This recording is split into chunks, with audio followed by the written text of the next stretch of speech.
We need to get subscribed and get this unity stronger and beat YouTube at their own game. Okay, that's what this is about. Like I say, go to the remix button, hit the remix button.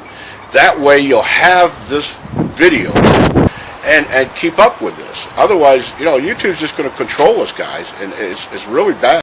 It's Wednesday, March 27th, 2013, and this is the Energy Education Podcast. I'm Kevin Hurley. Following the Fukushima Daiichi accident, Tokyo Electric made estimations of cesium releases. Cesium is one of the most dangerous and long-lived radioactive isotopes that can be released in a nuclear accident. TEPCO's estimation of the cesium releases were based on their assumption that the radioactivity was filtered out by water. We'll discuss why cesium release calculations are important and why TEPCO's incorrect assumptions have led to incorrect personal dose calculations. Today, we're joined by Fairewind's chief nuclear engineer, Arnie Gundersen, for a technical discussion on the Fukushima cesium releases. Arnie, welcome to the show. Hi, Kevin. It's good to be back after a bout with the flu. Well, about 2 weeks ago, just before you had the flu, you were in New York City for a presentation being put on by Dr. Helen Caldicott. It was the second anniversary of the Fukushima Daiichi disaster. The event was the medical and ecological consequences of the Fukushima nuclear accident. Can you tell us a little bit about that? It was at a med school in New York City, and it was also simulcast. So we had, an auditorium full of people, 400, 500 people in the auditorium. But more importantly, we had 4,000 people online watching this thing as it was being live streamed. The experts that the Caldicott Foundation was able to get together were really impressive. They had the former Prime Minister of Japan started the conference off. That's Nato Kan. He was in charge of Japan during the accident, and he's the guy who forced Tokyo Electric to stay on site. I spoke. Dave Lochbaum spoke from Union of Concerned Scientists. And then Akio Matsumura, the former Japanese ambassador. But then a group of scientists spoke extensively. Tim Mousseau from University of South Carolina, who specializes in the effect of radiation on animals. Dr. Steve Wing from NC State spoke about the problems in doing dose assessments the way the Japanese are trying to do them. On and on and on. There was a list of heavy hitters that are recorded, and all of them are available online.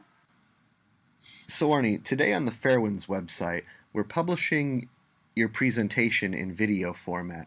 Any of our viewers can go on the website, download the video, and actually watch the PowerPoint presentation next to it. Can you talk a little bit about your presentation? Yeah, if you were to watch what's on the Caldicott Foundation website, all they have is the slides and my voice somewhere in the background. What you were able to do is really cool. You've got the camera that was trained on me, so I'm on half of the video presentation, and the other half is the slides, and we've been able to synchronize them so that they work. So it makes a little more sense if you haven't gone through them already. It's a really important presentation, and they held me to half an hour, which was tough, but there's a lot of new information about the consequences of this accident to the Japanese that I don't believe have been out there in, certainly not mainstream media. I don't believe any media is aware of the information that I was trying to put out there. Well, given all the time in the world, how long would your presentation really be? Oh, I could have easily taken another 20 minutes. So, Arnie, obviously I've watched the presentation, and I know that there's one PowerPoint slide that you really want to focus on. Slide 67. What is on slide 67? Well, that's, I think, the most important new information to come out of the entire conference. And it revolves around the issue of how much cesium was released from the Fukushima Daiichi accident. The nuclear industry wants everybody to believe that all of the water inside the containment absorbed all that cesium. But slide 67 clearly shows that couldn't have happened. It's a really blurry shot, and it's an infrared photograph looking down on Fukushima Unit 3. And there's a big spot on the corner that shows the fuel pool. That's not where the action is. The action's a little spot more toward the center of the photograph. And that spot is at 128 degrees centigrade. That's above the boiling point of water. So I got to get into a little bit about boiling water here to make this really understandable. The Tokyo Electric and the present Japanese government and the entire nuclear community are trying to say that only 1% of all the cesium that could have gotten out did get out. And the secret is in the assumptions that they're using right there. Cesium is the nastiest of the elements that was released. Not the only one, but the nastiest. And it's, of course, what I detected on the ground in Tokyo and what people have found all over the world now. It's the most pervasive element. And I think perhaps as much as 10 to 20% of the cesium was released. And I've got the proof. So you have a disagreement with TEPCO about just how much cesium was released? Yes, absolutely. And it ties right back into public health. And what was the exposure to the people in Japan, and how many people are going to die? What argument is TEPCO using to justify their cesium release figures? Well, there's a lot of old scientific evidence that shows that if you take hot cesium gases and you bubble them through steam, only 1% of the cesium will get out. It's essentially scrubbed. We call that a DF, a decontamination factor of 100. So Tokyo Electric is hiding behind all this old science that talks about, well, when you release radioactive cesium into water, the water traps it. And therefore, the people in the surroundings were safe, and it really didn't matter that the containment was leaking. So Tokyo Electric is arguing that the containment was submerged in water when the accident happened. Yes, Tokyo Electric believes that there is always water inside the containment. But slide 67 shows that that can't happen. And it's not a matter of opinion, it's raw science here. Why can't it happen? Well, if you take a frying pan and heat it up, and watch the little bubbles on the bottom of the pan, that's called nucleate boiling. And then when the bubbles get bigger, that's called departure from nucleate boiling. And then when the whole pan starts just violently bubbling, that's called bulk boiling. But all of them occur when the water's 212 at boiling. And water can't get over 212 on this planet unless you have extraordinary pressures on it. So if you have a boiling hot a frying pan that's red hot and you pour water on it, the water is only going to get to 212 before it flashes to steam. And that's where slide 67 comes in. 212 is the same as 100 centigrade. Now, slide 67 shows this thermal flare right where the containment should be. And it's releasing gases at 128 degrees centigrade. That means that can't be steam squirting out that hole, because if it was steam, it would be at 100 degrees centigrade. The extra heat means that it's hot, radioactive cesium gas squirting out directly from the containment 9 days after the accident. So you've been saying the water boils at 212, but that is 100 degrees centigrade, just to be clear. Yes, correct. So water boils at 100 degrees centigrade. Water can't exist as steam at anything above that. And you're saying that the TEPCO data shows that the temperature of the gases escaping the containment were in fact above that. Right. And now what that means is that there could be no liquid water inside the containment. When there's no liquid water inside the containment, there's no capture of the cesium. So whatever cesium was inside that containment was leaking out of the containment. There's another slide in the presentation that says that TEPCO estimates the containment leak rate was 300% a day. So whatever radioactive gases were inside that containment, every 8 hours were being released out that thermal flare. Well, that changes the game dramatically. Instead of 1% of the cesium, it's likely that 20 or 30% of the cesium were released. And at that point, that's very similar to what we saw at Chernobyl. So I've been saying that the Fukushima Daiichi accident is very comparable to the Chernobyl accident.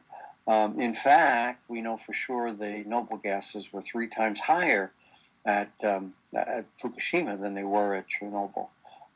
That's covered extensively in my talk, and I don't have to go there today.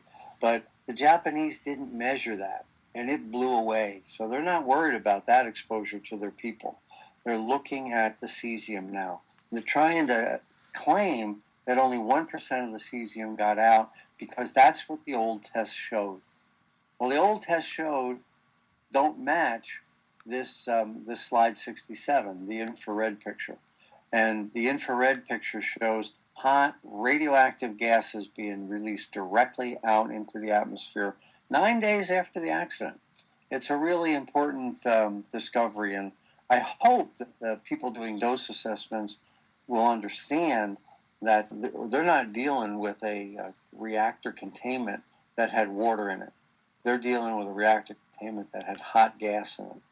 So, Arnie, this is all about steam bubbles, and you're an expert, I understand, in steam bubbles.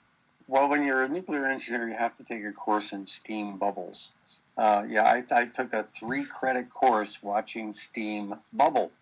The nucleate boiling, departure from nucleate boiling, and bulk boiling are driven into my thick skull. The other thing I could bore you to death about is cooling tower plumes. That was my thesis. So you know when and where steam can and can't exist, basically. That's right. And so we are not talking about an area that can be in scientific dispute. This is raw physics. This is the stuff they teach kids in freshman and sophomore physics in college. And water doesn't exist over 100 degrees centigrade, 212 Fahrenheit. And yet that picture that we're bringing up on slide 67 clearly shows something hot is leaking out of that containment. This is hot radioactive cesium gas. But TEPCO's making the argument that the water that was in and around the reactor filtered out the cesium. That's right. And they're arguing, too, that everything you see coming off the top of that nuclear reactor was steam. It can't be steam, and it had to be cesium. So we're talking about the percentage, the amount of cesium that escaped the reactor. Of course, you have a different opinion than TEPCO, but in the end, if you're right, what does that mean to the people? What kind of difference in dose can the people of Japan expect? Yeah, I can understand where the average Japanese doesn't care what the decontamination factor was, but he very much cares what the exposure was to the son or daughter. So what this means is that the cesium dose that the IAEA, the International Atomic Energy Agency, and the Japanese government is calculating is way low. We had a call a couple weeks ago from a scientist who talked about his work with Japanese scientists, and they were deliberately under-calculating the amount of radiation that they were measuring tenfold. His instrument was reading 10 times higher than the guy standing right next to him. And when he caught him at it, they said they had a loose wire. Well, they didn't have a loose wire. It's systemic within the Japanese nuclear establishment right now that they're underestimating dose. And when you underestimate what you measure, you need the theoretical foundation to support that. And the Japanese, in order to do that, needed to say, well, all the cesium's inside that nuclear reactor, only 1% leaked out. In fact, much more leaked out. And I think my leak rate and the amount of cesium that is in that leak rate match up a lot better with the exposures that the people in Japan really got. The IAEA says 100 people are going to die from this. Well, I think it's going to be 1,000 times higher than that. And the differences in the assumptions. And I think my assumptions are supported a lot more by the data from the field, and the IAEA is hiding behind some old studies. Arnie, my favorite slide is slide number 75. on the presentation. A picture of Tokyo. Tell me about that. Why is that in there? Yeah, it's a glorious picture of Tokyo at night. And over to the right, by the way, is the Tokyo Electric Tower, but we won't go there. It's a beautiful photograph, first off. But secondly, it shows the vibrancy of Tokyo City.